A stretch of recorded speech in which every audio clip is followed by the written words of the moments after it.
இன்னைக்கு அப்பவர்ணத்தில் என்ன கலெக்ஷன்ஸ் பார்க்க போறோம்னா காதி சாஃப்ட் டிஷ்யூ சாரீஸ் தான் பார்க்க போறோம். இன்னைக்கு பார்க்க போற சாரியோட லென்த் வந்து பிளவுஸோட சேர்த்து 6.2 மீட்டர் அப்ராக்சிமேட்டா இருக்கும். வித் வந்து 45 இன்ச்சஸ் இருக்கும். இன்னைக்கு பார்க்க போற சாரியோட பிரைஸ் எல்லாமே 790 790 ரூபாய். இன்னைக்கு நம்ம பார்க்க போற சாரி எல்லாமே வந்து பிளெயின் சாரி தான்.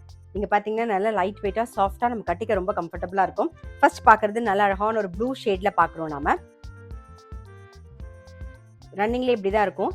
தலைப்புன்னு ஸ்பெஷலா வராது. ரன்னிங்லேயே பிளவுஸ் வந்துடும். இப்போ ஒரு காப்பர் கலரில் பார்க்குறோம். நெக்ஸ்ட் வந்து copper and blue shade dual ஷேடில் பார்க்குறோம். நாம இன்னைக்கு நம்ம பார்த்துட்டு இருக்க சாரியோடைய ப்ரைஸ் எல்லாமே 790 790 ரூபாய். நெக்ஸ்ட் ஒரு க்ரீன் ஷேடில் பார்க்குறோம். இதுக்கு வந்து இதில் வர ரன்னிங் ப்ளவுஸே போடலாம். அப்படி இல்லைன்னா நீங்கள் கலம்காரியில் கான்ட்ராஸ்டாக ப்ளவுஸ் போடும்போது ரொம்பவே நல்லாயிருக்கும். இது தலைப்பு. ஒரு கிரே ஷேடில் பார்க்குறோம் டூயல் ஷேடில். நெக்ஸ்ட் வந்து ஒரு காப்பர் ஷேடு, இதுவும் டூயல் ஷேடில் இருக்கும். இன்னைக்கு நம்ம பார்த்துட்டு இருக்க சாரி எல்லாமே வந்து நார்மல் வாஷ். சாரியோடைய ப்ரைஸ் 790 790 ரூபாய். இப்போ பார்த்துட்டு இருக்கிறது வந்து நல்ல அழகான ஒரு பாட்டில் கிரீன்ல டூயல் ஷேட்ல பார்க்குறோம். நாம இது தலைப்பு. இப்போ பார்க்கறது ஒரு ப்ளூ ஷேட்ல. நெக்ஸ்ட் வந்து ஒரு pink shade, bluish grey shade பார்க்குறோம். இன்னைக்கு நம்ம வந்து காதி சாஃப்ட் டிஷ்யூ சாரீஸ் பார்த்தோம். கண்டிப்பாக உங்க எல்லாருக்குமே ரொம்ப பிடிச்சிருக்கும்.